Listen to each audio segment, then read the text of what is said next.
Journal d'un paumé. Finalement, c'est l'histoire d'un mec qui essaye de changer de vie à 30 ans. Bonne écoute! Comme je disais, pour la vidéo du joueur du grenier, j'incarne un bandit en tant que figurant. Donc c'est pas la vidéo où on me voit forcément le plus, mais pour autant j'étais content de l'utilité que j'ai eue. Et ce que j'ai remarqué, c'est concernant les quelques personnes qui avaient une réplique à dire, en fait c'est arrivé durant le tournage qu'il y avait deux personnes, deux des bandits là, qui avaient vraiment du mal à donner leur réplique. Et en fait, dès le début, il y a eu la bienveillance de la part de Fred, donc le joueur du grenier, qui les a fait répéter et répéter jusqu'à ce que la prise soit bonne. Je me souviens même que le midi, il y a un des deux acteurs justement qui avait eu un peu de mal avec sa réplique, qui avait été voir Fred pour le remercier. Et Fred lui a dit, je voyais que dans ta tête tu te disais, je suis en train de dire de la merde, je suis en train de faire de la merde, donc mon but c'était de te faire répéter jusqu'à ce que tu arrêtes de te dire ça et que tu puisses sortir ta réplique normalement quoi. Et ça avait marché. Mais à aucun moment il y a eu un signe d'agacement ou quoi que ce soit. Il y a vraiment eu beaucoup de respect pendant ce tournage. On a toujours été bien considérés à notre juste valeur et l'air de rien, bah, ça fait plaisir. La journée de tournage passe, donc comme je disais, en fait on tourne toutes les séquences de fusillade sans Robocop, on n'a pas pu voir le costume ce jour-là. Donc tous les plans où on voit des bandits là, qui tirent avec la Gatling de Nerf, le gars qui se jette dans les cartons, etc. Bah, tout ça on l'a tourné le premier jour. Et le lendemain ça va seulement être les séquences où il n'y a que Fred déguisé en Robocop. Et après avec la magie du montage on a vraiment l'impression d'une fusillade en direct. Sauf que non. À la fin de la journée, on commence à indiquer à certains des comédiens présents qui peuvent rentrer chez eux que c'est une fin de tournage pour eux. On n'est plus beaucoup à la fin et je me souviens que il y a Fred qui s'avance vers moi et puis il était en train de désigner les personnes qui pouvaient rentrer. Et moi, comme je suis un bandit qui était plutôt au fond, même si je bougeais pas mal, j'étais pas forcément, je suis pas le plus reconnaissable, largement pas dans la vidéo. Et du coup, il me demande de rester, mais bon, pour moi, c'est que du bonus, donc vraiment aucun problème. Et il y a un plan qui voulait être fait depuis un moment par Sébastien, c'est la coursive, c'est-à-dire une passerelle, je vais appeler ça comme ça, en hauteur, sur laquelle à un moment deux bandits doivent arriver et tirer sur Robocop. Et du coup, moi et une autre personne, on est choisi pour interpréter ces bandits qui passent sur la coursive. Donc rapidement, je vais me changer, je vais changer mon costume et on tourne cette scène. Et là, je suis assez content parce que, oui, c'est vraiment une scène où on n'est pas nombreux, etc. Donc je me sens encore plus utile, entre guillemets. Donc ils installent un matelas et puis la consigne, c'est voilà, on court, on tire et puis on est censé mourir tous les deux au bout d'un moment. Sur les quelques figurants présents, on en rappelle quelques-uns pour le lendemain, même si dès le début, Fred prévient que ce sera très certainement trop short niveau timing pour tourner d'autres séquences avec des bandits à l'écran. Mais au cas où, on est 4 à être rappelés. Et je fais partie de ceux du coup qui ont pu revenir le deuxième jour, donc ça se passe toujours au même endroit, dans l'usine désaffectée. Et là, ça va être toutes les séquences avec Robocop. D'ailleurs, je me souviens, Fred, à un moment s'isole pour mettre son costume, et sans exagérer, je crois que ça a bien mis plus d'une demi-heure à ce qu'il puisse mettre ce costume. Et moi, j'étais en train de discuter avec un autre gars, et d'un coup, je me retourne parce que j'entends du bruit.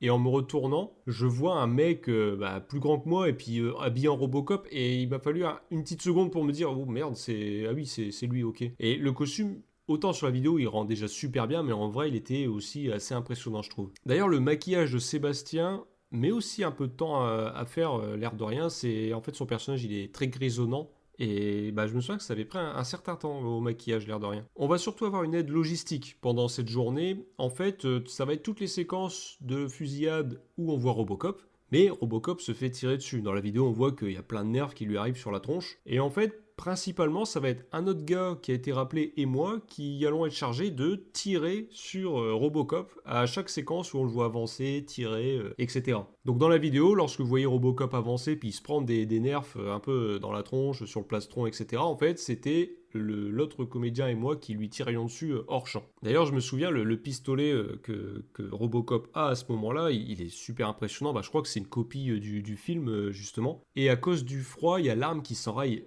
assez souvent. Et je me souviens que Panda devait souvent venir, soit pour vérifier, pour pouvoir relancer l'arme. Et des fois, c'était aussi parce que c'était une arme qui fonctionnait par cartouche de gaz, je crois. Et on voit le débit de l'arme faisait que le gaz pouvait assez vite se vider. Durant cette journée, je fais aussi la connaissance de Sean Geek, qui était pas là la veille, mais là qui est venu justement pour le maquillage du personnage de Sébastien, etc. Et elle est vraiment super sympa. En fait, pour raconter l'histoire, c'est celle qui s'occupe des costumes des vidéos du joueur du grenier. Elle a aussi incarné plusieurs personnages, hein, je pense à la série des jeux vidéo, les RPG. Elle fait l'elfette, voilà, pour ceux qui connaissent un petit peu ou qui seraient curieux d'aller voir. Et c'est vraiment intéressant de discuter avec elle parce que elle raconte quelques anecdotes sur les costumes, ne serait-ce que là, à un moment, il y a Sébastien qui avait dû incarner un pirate, je crois que c'était dans la vidéo sur Tomb Raider, et elle explique qu'elle avait fait plein de chapeaux de pirate et que Sébastien devait en choisir un. Et au final, il avait choisi le tout premier qu'elle avait fait, alors que je crois qu'elle avait passé littéralement la nuit à confectionner des chapeaux de pirates différents. Il y a aussi une autre vidéo de Castlevania où Sébastien incarne un vampire. En fait, il faut savoir que Sébastien, c'est souvent celui qui interprète les personnages un peu haut en couleur dans les vidéos. Et lorsqu'il fait ce vampire là pour la vidéo en question, il y a Sean Geek qui raconte que en fait la cape pesait quelques kilos quand même parce qu'en fait elle avait carrément cousu dessus comme des pierres, enfin c'est en plastique quoi, mais comme des diamants, etc. Donc ça rendait vraiment le costume assez lourd. Enfin bref, j'ai bien aimé la simplicité qu'elle avait de pouvoir discuter de tout ça avec des gens comme nous qui étions que de passage en fait. C'était vraiment agréable, c'était super sympa. Durant cette deuxième journée, il y a aussi la séquence avec les deux cow-boys qui va être tournée. Si vous regardez la vidéo, à un moment, il y a deux cow-boys qui surgissent un peu derrière des tonneaux puis ils se font tirer dessus, à la manière un peu d'un ancien jeu FMV. Et il y a un des cow-boys avec qui j'avais bien discuté, déjà j'avais halluciné, c'est qu'en me garant sur le parking ce matin-là, du deuxième jour, je vois une voiture de shérif, mais comme on voit dans les films des années 80. Une voiture du coup américaine bien sûr. Et je me dis, ah cool, c'est pour la vidéo Robocop et tout. Mais non, pas du tout. C'était la voiture personnelle d'un des mecs qui incarnait un cowboy, justement. Et en fait, en discutant avec lui, oui, le gars, il intervient notamment dans des courts-métrages, il a des chevaux et tout. Il est mordu d'univers cowboy, États-Unis, etc. Et c'était super intéressant de discuter avec lui. La journée se passe, j'ai pas l'occasion du coup de retourner d'autres séquences, hein, mais franchement je suis content d'être là, je regarde voilà tout ce qui peut se tourner. C'est aussi là où la séquence où on voit Robocop avec le chef des bandits là qui est blessé. Et d'ailleurs, petite anecdote, si c'en est une, mais le costume de Robocop ne permettait pas à Fred de se baisser ou de faire tous les mouvements qu'il souhaitait. Et du coup, notamment dans la vidéo quand on le voit s'abaisser pour un peu interroger le chef des bandits, en fait à ce moment-là, il ne portait que le haut du costume Robocop. En bas, il pouvait pas, c'était un legging, je sais pas comment on peut appeler ça, mais voilà, sinon il pouvait pas bouger suffisamment. De mon côté, du coup, ça va surtout être une aide logistique, mais je suis, comme je disais, content de pouvoir assister à tout ça. J'avais pas forcément osé demander une photo à Fred et à Seb, parce que bon, je voulais pas les déranger. Déjà pendant le tournage, j'allais pas leur demander, mais même une fois le tournage terminé, la veille, et là je voyais que ça se terminait, j'osais pas forcément demander une photo. Et j'ai ma femme qui m'envoie un message à moi et qui me dit, bon alors t'as pris une photo avec eux, ça pourrait être cool et tout. Et je me suis dit, bon, l'occasion, c'est vraiment pas sûr qu'elle se représente un jour. Et au moment où on était tous rassemblés, et bon, le matériel avait été remballé et tout, il y a Fred qui dit au revoir. Il salue tout le monde et en fait, je l'appelle juste un peu à la dernière minute, je fais, Fred. Et je vois, il s'arrête, il me regarde un peu étonné, quoi. Et je lui dis, est-ce qu'on peut prendre une photo ou t'as peut-être pas le temps? Et là, tout de suite, son visage, il s'est débloqué. Enfin, tout de suite, il a été en mode, bah oui, bien sûr, avec plaisir, vas-y. Et puis, il s'est mis à côté de moi, et puis j'ai pu prendre du coup la photo. Et j'en ai juste profité pour lui dire, en tout cas, merci pour tout. Et je vous souhaite le meilleur pour la prochaine vidéo, quoi. Enfin, voilà, pour la suite, en gros. Et une fois que j'avais eu le courage de demander une photo à Fred, et il y avait Seb qui revenait, qui allait partir. Et pareil, je lui ai demandé une photo et tout de suite pareil, le grand sourire, aucun problème. Tout ça pour dire que l'équipe était vraiment super sympa. Autant elle était très focus, très sérieuse parce que c'est leur travail, autant ils étaient accessibles quoi, pour discuter. Comme je disais, moi, bon, j'étais plutôt timide et j'étais plutôt à l'écoute. Notamment là, le deuxième jour, lors du repas, on était en équipe plus réduite et du coup, on mangeait tous autour de la même table, encore une fois et tout. Mais j'étais plus à écouter un peu les histoires que chacun racontait. Enfin bref, c'était vraiment une super expérience. Bien sûr, ça aurait pu être cool de discuter davantage avec Fred et Seb, mais je me dis, bon, les mecs, ils ont 3 millions d'abonnés. Des histoires du genre, bah oui, bah, je suis ta chaîne depuis 10 ans, j'ai vu tes vidéos à un tel, ça m'a rappelé, ça m'a aidé dans tel moment peut-être de ma vie, ou j'en sais rien, tu vois. Enfin, des histoires comme ça, ils en ont des dizaines de milliers, je pense. Et voilà, c'était pas grave de pas avoir l'occasion de plus discuter que ça. Bien sûr, j'aurais aimé par exemple dire, oui, que c'est grâce à eux que je me suis mis au jeu de rôle, etc. Mais c'est pas très grave. C'est pas très grave en soi. Et je suis content parce qu'à ce moment-là, je sais que sans ma disponibilité professionnelle, j'aurais jamais pu vivre ce tournage. Parce que pour rappel, l'annonce elle était tombée le week-end juste d'avant, pour le mercredi et jeudi qui suivaient. Le départ s'était un peu fait à l'improviste en Bretagne. Ben voilà, si j'avais gardé mon boulot, ça aurait été compliqué. Et là, ça a vraiment été l'utile et l'agréable, quoi. C'est à la fois ça correspondait à mes envies professionnelles et en plus, ça me permettait de réaliser un petit rêve en participant à une vidéo du joueur du grenier. On voulait repartir en Normandie, donc du côté de Caen, et on se dit que bah, sur la route, on peut passer par Fougères. Alors, c'est vrai que ça fait un peu gros fanboy là, parce que en fait, les studios du joueur du grenier sont à Fougères. Beaucoup de vidéos qu'ils ont faites, enfin plusieurs quand même, ont utilisé comme décor bah, les alentours de Fougères. Mais la ville semble sympa à visiter. On se fait une journée du coup avec ma femme, et en même temps, je me dis, tiens, ça pourrait être l'occasion de découvrir un bar qui venait d'ouvrir d'ailleurs, Fred et Seb, l'Arcadia. Et comme c'est sur notre route pour aller du côté de Caen, bah, on se fait ça. Sauf qu'on arrive à l'Arcadia et bon, je connaissais un peu le projet parce que bon bah voilà, ça avait circulé un peu sur YouTube et tout. Et en effet, on voit que ça fait un bateau et tout, mais j'ai pas envie d'y aller en mode vas-y, on fait un pèlerinage du joueur du grenier, même si ça y ressemble hein, d'un point de vue extérieur et je pourrais totalement le comprendre. Donc après une petite journée à Fougères, après avoir acheté un bon kouign-amann, on se pose à l'Arcadia. Et je me souviens, j'arrive un peu en faisant genre, je parle au serveur, je fais ah tiens c'est marrant, on dirait un bateau. Mais dans ma tête je fais mais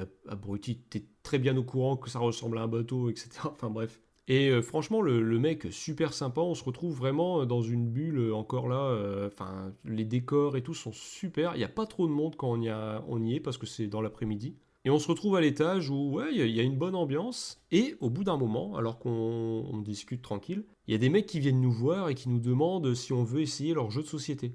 En fait, c'est deux mecs qui ont créé un jeu de société et ils vont lancer, je crois, un crowdfunding pour le financer et tout. Et on se dit, bah allez, pourquoi pas. Donc on teste un jeu. Alors c'est un jeu un peu de faction sur une map et où chaque faction a des avantages, etc. Puis le but c'est de se foutre sur la tronche. Enfin bref. Et là, à un moment, on est en train de jouer et il y a ma femme qui me met un énorme coup de pied sous la table. Et moi, du coup, je lève les yeux, je sais pas qu'est-ce qui se passe. Et en fait, les mecs avec qui on jouait, ils venaient de se lever de table et j'entends qu'ils interpellaient quelqu'un. Et en fait, ils interpellaient Fred et Seb. L'équipe joueur du grenier qui était comme par hasard de passage aussi à l'Arcadia à ce moment-là. Bon, c'est logique, c'est plus logique que eux y soient que moi, mais en fait, pour tout vous dire, je voulais pas passer pour un fanboy ou un psychopathe parce que j'avais conscience que ça faisait quand même bizarre. Le mec, 2 jours de suite, il est en tournage avec l'équipe Joueur du Grenier. Le lendemain, il est à l'Arcadia et comme par hasard, je veux dire, il y a Fred et Seb qui repassent. Je me dis, mais ils vont se dire, c'est qui ce mec en fait? Il nous stalk ou j'en sais rien. Et en fait, je me souviens, après avoir reçu le coup de pied de ma femme, je lève la tête et en fait, je vois Fred et Seb de dos en train de partir. Et je sais pas s'ils m'ont vu, s'ils m'ont reconnu ou quoi, mais à ce moment-là, je me dis vraiment, punaise, ça fait vraiment le vieux psychopathe ou j'en sais rien. Enfin bref, c'est pas une impression que j'avais envie de donner, quoi. Bref. Tout ça pour dire que cette petite aventure, ça a été vraiment comme une halte dans une oasis. Je suis vraiment reconnaissant d'avoir vécu ça parce que c'était une période assez creuse en termes de tournage, etc. Je redétaillerai, comme je disais, ces périodes-là dans un épisode prochain. Plus d'un mois après arrive la vidéo Robocop. Et je me souviens, le samedi, je faisais un match d'improvisation à Langeais. Du coup, j'ai attendu le dimanche pour pouvoir regarder la vidéo avec ma femme et découvrir le résultat. Et en effet, bon, le résultat fait super plaisir. Sauf que, arrivé au générique, en fait, j'avais déjà dit à ma femme suite au tournage que ça me faisait plaisir à l'idée que dans une vidéo du joueur du grenier, bah, il y aurait mon nom. Sauf que le générique arrive, et là, on voit les bandits arriver au générique et je vois tous les noms, sauf le mien. Et j'avoue que ça m'a fait un pincement, enfin ça m'a fait un truc en me disant mince, parce que tous les autres noms ils sont, sauf le mien. Et sur le coup je me dis, oh purée c'est pas de bol, sur tous les noms c'est le mien qu'ils ont oublié. Mais je peux pas aussi m'empêcher de me dire, est-ce que j'ai fait quelque chose qu'il fallait pas, ou tu vois, je sais pas. Je pense pas, parce que bon, enfin voilà, j'ai rien fait de bizarre, ou j'ai dérangé personne. Mais j'avoue que, bon, bah, je me suis demandé, et encore aujourd'hui, j'ai un petit doute en me disant, est-ce que, bon, j'espère que j'ai rien fait de mal, je pense pas en tout cas. Mais voilà, mon nom est absent du générique. Alors du coup, je sais qu'en disant ça, on pourrait dire, bah oui, tiens, comme par hasard, hein, c'est un gros mytho de toute façon. Libre à vous après de me croire ou non, mais bon, c'est la vérité. Mon nom n'est pas au générique, pourtant, bon, j'ai bien participé. En voyant aussi la vidéo, je peux pas m'empêcher de me dire, tiens, est-ce que j'aurais pas pu mieux faire, etc. Même si, comme je disais, je suis pas non plus celui qu'on voit le mieux, mais bon, je peux pas m'empêcher toujours de réévaluer un peu la prestation que j'ai faite. Et pour vous dire à quel point, bon, on me reconnaît pas forcément, c'est que j'ai encore quelques amis qui regardent le joueur du grenier, et il y en a aucun qui m'a appelé en disant, oh punaise, je t'ai vu dans la vidéo, non. Donc voilà, mais je suis très très content de l'expérience. C'était vraiment top. Et voilà que ça se termine pour le tournage avec le joueur du grenier. À bientôt.